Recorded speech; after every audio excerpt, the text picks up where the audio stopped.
In the mist-shrouded mountains of the Azure Empire, nestled amidst ancient trees older than time itself, stood the unmoving monastery.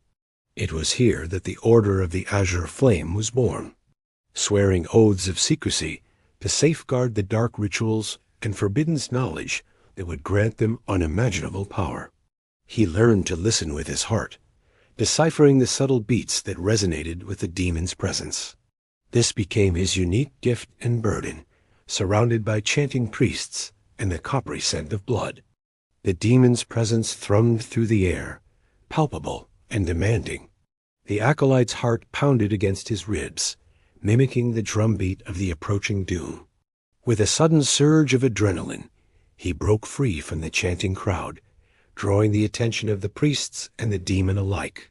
The demon's presence, which had been thrumming with anticipation, now crackled with rage. Its voice, a discordant symphony of whispers, echoed through the chamber, shaking the very foundations of the temple. Manifestations of the demon's wrath, each more formidable than the last. He parried their attacks with newfound skill, his movements fluid and precise. Each strike he landed sent tremors through the guardians, causing their forms to flicker and fade.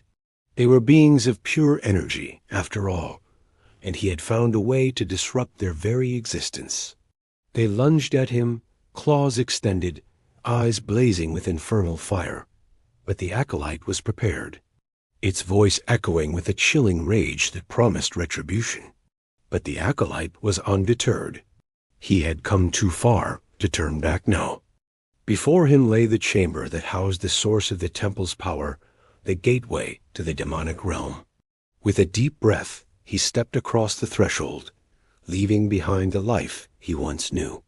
The acolyte was greeted by a sight that both terrified and exhilarated him. Before him stretched an endless expanse of churning darkness, broken only by the occasional flash of malevolent crimson light. The acolyte began to hear whispers slithering through the darkness, words that scraped against his resolve like shards of glass. But he refused to falter. His steps grew steadier, his gaze more resolute.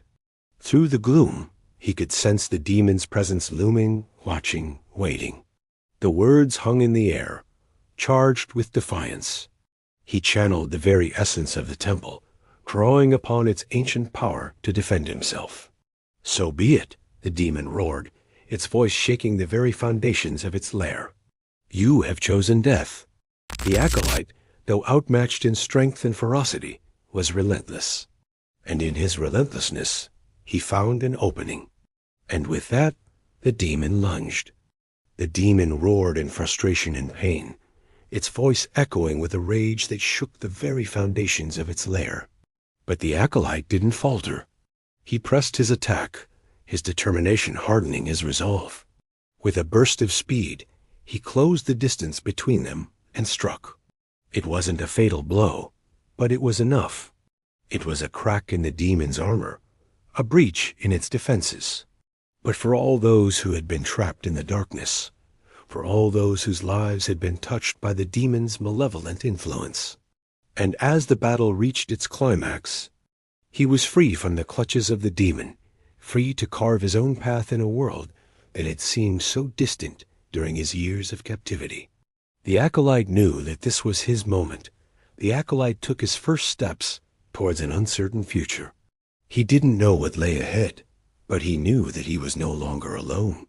He carried within him the strength he had discovered in the darkest depths of the demonic realm, and that knowledge was a solace, a reminder that he was capable of so much more than he had ever imagined. But the acolyte was no longer afraid. He had stared into the abyss and emerged victorious. His opportunity to break the chains that had bound him to the demon for so long. He walked through the oppressive gloom, each step echoing in the suffocating silence. The demon recoiled, caught between the mortal world it had tried to conquer and the ethereal plane from which it had come. Its form flickered, unstable and tormented. The demon's heavy silence was more terrifying than any roar. The world around him was bathed in the soft glow of dawn, a stark contrast to the darkness he had just escaped. As the first rays of sunlight touched his skin, he felt a sense of renewal, a dawning realization of the journey he had undertaken.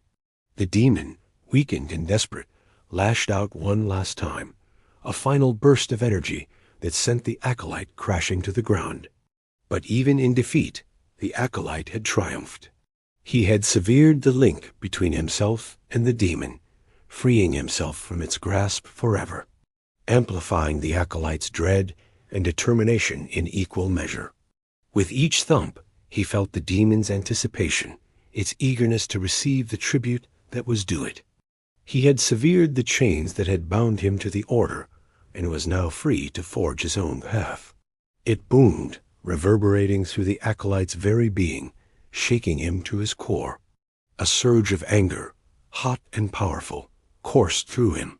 This demon had held him, had manipulated and controlled him for what felt like an eternity. But those days were over. "So the little worm has come to die," the demon hissed, amusement dripping from its words. "Did you really think you could escape me? You were mine from the moment you uttered your first breath." The acolyte stumbled, barely managing to dodge the demon's initial assault. Adrenaline surged through him, propelling him into action. He fought tooth and nail, his anger fueling his every move. Though the road ahead was fraught with uncertainty, he knew he no longer had to listen to the demon's whispers. He had found his own voice, and with it, the strength to defy the darkness that had consumed him for so long. A constant reminder of the power he had chosen to embrace. As the acolyte prepared to offer his own blood, a flicker of doubt crossed his mind. The whispers of the demon grew louder, more insistent, as if sensing the imminent disruption to its ritual, while rivers of molten gold snaked through valleys of bone. In the distance, he could hear the demon's voice thundering, its presence overwhelming. Yet the acolyte pressed on, his determination fueled by the desire to break free from the shackles of his past. He was ready to face whatever challenges lay before him, even if it meant confronting the demon once more. As the acolyte ventured deeper into the demonic realm, he became a beacon of defiance in a sea of darkness. His story was one of courage, resilience, and the indomitable spirit that refused to be silenced. Questions about the nature of his gift, its origins, and its purpose swirled within him like a vortex. In that brief moment of introspection, he realized he couldn't do it anymore. He couldn't offer his blood to a being he didn't fully comprehend, a being whose motives and methods remained shrouded in mystery. But little did he know that his actions would have dire consequences for both himself and the entire order. As part of this initiation, they were taught to sew their mouths shut, his steps echoing with newfound purpose as he ventured deeper into the temple's labyrinthine halls. Each step was a testament to his courage, a silent vow to resist the demonic influence that had held him captive for so long, ensuring that the demon's name would forever be locked within their silence. In the center, an obsidian altar gleamed, its surface a swirling vortex of shadows. This was the nexus of the temple's power, the point where the veil between the mortal realm and the demonic plane was thinnest. However, one acolyte, driven by an insatiable curiosity, dared to disobey this sacred decree. He wanted to hear the demon's voice directly, to understand its whispers that had become the order's guiding light. But how could he achieve this when his mouth was sealed shut? The answer lay in the most unexpected place, the very fabric of his being, his heart. This order, dedicated to the worship of the great demon Lord Azrael, had but one purpose: to bring about the end of days. Initiates entered the order with reverence, through years of rigorous training and meditation. As he grew in the ranks of the azure flame, becoming ever closer to unraveling the mysteries of the demon, the weight of his gift pressed heavily upon him. A grand spectacle of magic and blood sacrifice meant to strengthen the bond between the azure flame and their demon lord. It was during these rituals that the acolytes showcased their devotion and received their rewards, often in the form of unimaginable power or forbidden knowledge. For the acolyte, this ritual held a special significance. It was here where his gift would be put to the ultimate test. The rhythmic pounding of his heart echoed the demon's will, urging him toward greater acts of devotion and sacrifice. But it also whispered of a terrible price that awaited him should he ever falter. The grand ritual was an event that occurred once every 100 years. As the grand ritual commenced, the acolyte found himself at the heart of the action, yet this time was different. As the grand ritual reached its climax, the acolyte made his decision. In that instant, the acolyte knew he'd made the right choice. Despite the fear that threatened to consume him, he continued his defiance. His journey led him to a chamber adorned with arcane symbols that hummed with residual power. With trembling hands, the acolyte traced the symbols, their ancient power coursing through his veins. As he delved deeper into the heart of the temple, the acolyte encountered guardians. In the ensuing battle, the acolyte discovered a wellspring of strength he never knew he possessed. One by one, the guardians fell, their essence dissipating into the ether. And with each fallen guardian, the whispers of the demon grew more frantic. He emerged from the final confrontation, battered but unbroken. On the other side, the landscape was as desolate and forbidding as the acolyte's heart. Jagged obsidian towers pierced a sky filled with ash, but the acolyte was no longer afraid. He had faced the demon's wrath and survived. Now, standing on the precipice of a new beginning, and as the echo of the demon's rage faded into the abyss, the acolyte knew that his journey had just begun.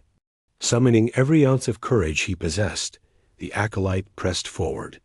As he ventured deeper into the heart of the demon's lair, finally, the whispers coalesced into a single voice, the demon's voice. The acolyte paused, the demon's words echoing in the cavernous space. "I am done being your pawn," the acolyte declared, his voice ringing with newfound strength. "I will not be your vessel anymore." The demon's amusement vanished, replaced by a cold fury. It was a blur of motion, a flurry of claws and fangs. The battle raged, a chaotic dance of light and darkness, hope and despair. As the demon reared back for another attack, the acolyte saw his chance. And as the acolyte pressed his attack, that small opening widened, revealing the vulnerability beneath the demon's formidable facade. He fought not just for himself. With a final surge of strength, he delivered a blow that shattered the demon's defenses, tearing open the rift that separated their realms. And in that moment of vulnerability, the acolyte knew he had won. As the demon's form dissipated into the ethereal plane, its voice echoed with a final warning, a promise of retribution. Now, wounded but triumphant, the acolyte stumbled out of the rifts, leaving behind the remnants of the demon's power. His body ached, a testament to the brutal battle he had fought, but his spirit soared. And as the sun climbed higher in the sky, bathing the world in its warm embrace,